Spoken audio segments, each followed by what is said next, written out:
పాత నోట్ల రద్దు వ్యవహారం జీహెచ్ఎంసీకి కాసులు కురిపిస్తోంది. 2 గంటల్లోనే 13 కోట్ల రూపాయల ఆదాయం వచ్చింది.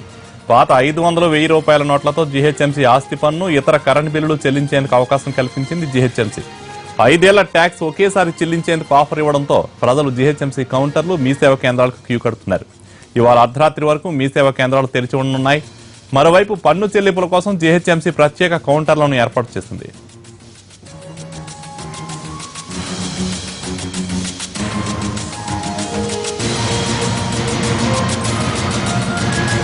ప్రభుత్వం ఇచ్చిన ఆఫర్ జీహెచ్ఎంసీకి కోట్లు కురిపించింది. ప్రస్తుతం జీహెచ్ఎంసీ దగ్గర పరిస్థితిని మా ప్రతినిధి దినకర్ అందిస్తారు.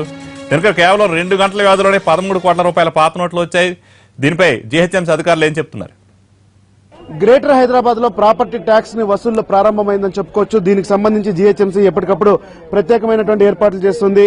ప్రాపర్టీ ట్యాక్స్ ని ఇక్కడికి వస్తున్నటువంటి వాళ్ళు కట్టేస్తున్నారు. దాదాపు తొలిసారిగా ఇక్కడికి వచ్చినటువంటి ప్రస్తుతం మనం జీహెచ్ఎంసీ ఖైరతాబాద్ కార్యాలయంలో ఉన్నాం. దాదాపు 4 లక్షల రూపాయలకు సంబంధించి ప్రాపర్టీ ట్యాక్స్ ని కట్టడానికి దానికి సంబంధించిన వాళ్ళు వచ్చారు. అయితే దీంతో పాటు యాప్ ను కూడా ఉపయోగించుకుంటుంది జీహెచ్ఎంసీ. ఆ యాప్ తో పాటు కూడా సర్వీసెస్ ని డెవలప్మెంట్ చేయాలని చెప్పి కూడా భావిస్తున్నారు. అందులో భాగంగా ఏదైతే యాప్ ఉందో ఆ యాప్ లో పీటీఐ నంబర్ కొడితే దాని ద్వారా వస్తున్నటువంటి అమౌంట్ ని సెట్ చేసుకుని ఆ పీటీఐ నంబర్ ద్వారా అప్పటికప్పుడు క్లియరెన్స్ చేయడానికి జీహెచ్ఎంసీ సిబ్బంది కూడా రెడీగా ఉన్నారు. అలాగే ఆన్లైన్ పేమెంట్ చేయడానికి అందుబాటులో లేని వాళ్ళకి మాత్రం స్పాట్ లోనే పేమెంట్ క్లియర్ చేయడానికి కూడా ఇలాంటి బిల్ మిషన్స్ ద్వారా తీసుకుని దాదాపు డాకెట్స్ ద్వారా అమౌంట్ క్లియర్ చేయించడానికి ఇస్తున్నారు. మనతో కమిషనర్ ఉన్నారు, జనార్దన్ రెడ్డి గారు ఉన్నారు. ఉదయం నుంచి దాదాపు ఏర్పాట్లు పర్యవేక్షిస్తున్నారు. ఆయన ఎంత జీహెచ్ఎంసీ ఎక్స్పెక్ట్ చేస్తుంది, దీని ద్వారా జనాలకు ఎలా ఉపయోగం ఉంటుందన్న దానికి సంబంధించి ఆయనతో మాట్లాడదాం. సార్, ఏంటి పరిస్థితి, ఎలా ఉంది సిచ్యుయేషన్? దాదాపు ఉదయం నుంచి కౌంటర్ స్టార్ట్ చేశారు కదా, ఎక్కడెక్కడ తిరిగారు, ఏంటి పరిస్థితి? ఇప్పుడు భారత ప్రభుత్వం ఇచ్చినటువంటి వెసులుబాటుని నగర ప్రజలందరికీ కూడా ప్రసార మాధ్యమాల ద్వారా తెలియజేయడం జరిగింది. ఈ రోజు మిడ్నైట్ 12 గంటల వరకు చెల్లించాల్సినటువంటి ప్రాపర్టీ ట్యాక్స్ ఈ సంవత్సరానికి సంబంధించి కానీ ఆర్ ఎరియర్స్ గత కొన్ని సంవత్సరాల నుంచి పెండింగ్ ఉన్నటువంటిది కానీ అండ్ అట్లాగే ట్రేడ్ లైసెన్స్ ఫీ కానీ అండ్ వేకెంట్ ల్యాండ్ ట్యాక్స్ కానీ వాళ్ళు ఈ రోజు చెల్లించవచ్చు. సిటిజన్ సర్వీస్ సెంటర్స్ ఉన్నాయి, మనకు మీ సేవా సెంటర్స్ కూడా ఉన్నాయి. అట్లాగే వాళ్ళు బిల్ కలెక్టర్స్ కూడా హ్యాండ్ హెల్డ్ మిషన్స్ ద్వారా వాళ్ళకి స్పెషల్ కౌంటర్స్ ఇక్కడ పెట్టాం. ఈ ఫెసిలిటీ ఈ రోజు మధ్యరాత్రి వరకు ఉంటుంది. ఈ ఆర్థిక సంవత్సరంలో మన జీహెచ్ఎంసీకి ఎంత టార్గెట్ పెట్టుకున్నారు ప్రాపర్టీ ట్యాక్స్? గత అరియర్స్ కానీ ఈ ఇయర్ ఫైనాన్షియల్ ఇయర్ కి సంబంధించి కానీ అది మనం ఏమైనా రీచ్ అయ్యే అవకాశం ఉందా? ఎంతవరకు వెసులుబాటు ఉండే అవకాశం? So it is an opportunity given to the people. నేను సడన్ గా డిమానిటైజేషన్ అయినటువంటి సందర్భంలో వాళ్ళు చాలా మంది ప్రాపర్టీ ట్యాక్స్ అరియర్స్ కట్టాల్సినటువంటి వాళ్ళు అండ్ దెన్ ఈ సంవత్సరం మోర్ దెన్ 1000 crores మన టార్గెట్ ఉంది. Of course more than 500 crores ఇప్పటివరకే కలెక్ట్ అయింది.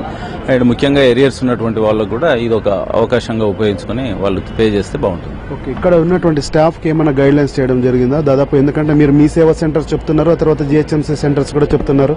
సో అక్కడ ఉన్న సిచ్యుయేషన్ లో ఏంటి మీరు చెప్పేది? జనరల్ గా ఎప్పుడైనా కూడా అంతే, మీ సేవా centres and citizen service centres and bill collectors ఇది నార్మల్ మోడే. ఆర్ ఆన్లైన్ కూడా క్రెడిట్ అండ్ డెబిట్ కార్డ్స్ ద్వారా వాళ్ళు పే చేసుకోవచ్చు. దానికైతే ఈ రోజు సంబంధం ఏం లేదు, ఎప్పుడైనా చేసుకోవచ్చు. 500 రూపాయలు 1000 రూపాయల నోట్లకు సంబంధించి కూడా ఏమైనా క్లారిటీ ఇస్తారు? ఏం లేదు, 500 రూపాయలు 1000 రూపాయలు ఈ రోజు మధ్యరాత్రి వరకు కూడా యాక్సెప్ట్ చేయొచ్చు. పాత అనే నిబంధన ఉంది కాబట్టి ట్యాక్సెస్, ఫీజు, పెనాల్టీస్ కట్టుతున్నప్పుడు అదే ప్రజలందరికీ తెలియజేయడం జరిగింది. అడ్వాన్స్ ట్యాక్స్ కూడా కడతామని కొద్దిమంది ఇంట్రెస్ట్ చూపిస్తున్న నేపథ్యంలో దానికి సంబంధించి ఏమైనా క్లారిటీ వచ్చిందా ప్రభుత్వం నుంచి? ప్రస్తుతం ఈ ఇయర్ సంబంధించినంత వరకే తీసుకుంటున్నాం. ఆర్ ఎరియర్స్ పాత బకాయిలు తీసుకుంటున్నాం. అండ్ ఫర్దర్ ఇన్స్ట్రక్షన్స్ ఏమైనా వస్తే చెప్తాం. రానున్న రోజుల్లో కానీ తర్వాత మరికొద్ది సేపట్లో ఏదైనా క్లారిటీ వస్తే అడ్వాన్స్ ట్యాక్స్ కట్టించాలా వద్దన్న దానిపైన మాత్రం ప్రభుత్వంతో చర్చలు జరుగుతున్నాయని, అలాంటిది ఏదైనా ఉంటే ముందస్తు జాగ్రత్తగా ప్రజల్ని హెచ్చరిస్తామని చెప్పి కూడా జీహెచ్ఎంసీ కమిషనర్ చెప్తున్నారు. అయితే మనం చూస్తున్నటువంటి సందర్భం చూడొచ్చు, దాదాపు జీహెచ్ఎంసీ సంబంధించినటువంటి సిబ్బంది అంతా కూడా ఈ యొక్క ట్యాక్స్ వసూళ్లకు సంబంధించి సిద్ధంగా ఉన్నామన్నట్టు కూడా ఒక సిగ్నల్ ఇవ్వడం జరిగింది. దాదాపు ప్రాపర్టీ ట్యాక్స్ కి సంబంధించి చెల్లించాలని కూడా ఇప్పటికే పిలిపించిన నేపథ్యంలో ప్రతి ఒక్కరు కూడా వచ్చిన వాళ్ళందరికీ అందుబాటులో ఉండేలా చేస్తున్నారు. ఎవరు కూడా ట్యాక్స్ కి సంబంధించి వాళ్ళ ప్రాపర్టీ ట్యాక్స్ పిన్నుకు సంబంధించి ఆందోళన చెందాల్సిన అవసరం లేదు. యాప్ ద్వారా కూడా ఆ ఫెసిలిటీని ఏర్పాటు చేస్తున్నామని కూడా జీహెచ్ఎంసీ చెప్తున్నారు. సో ఇది ఇక్కడ ఉన్నటువంటి పరిస్థితి.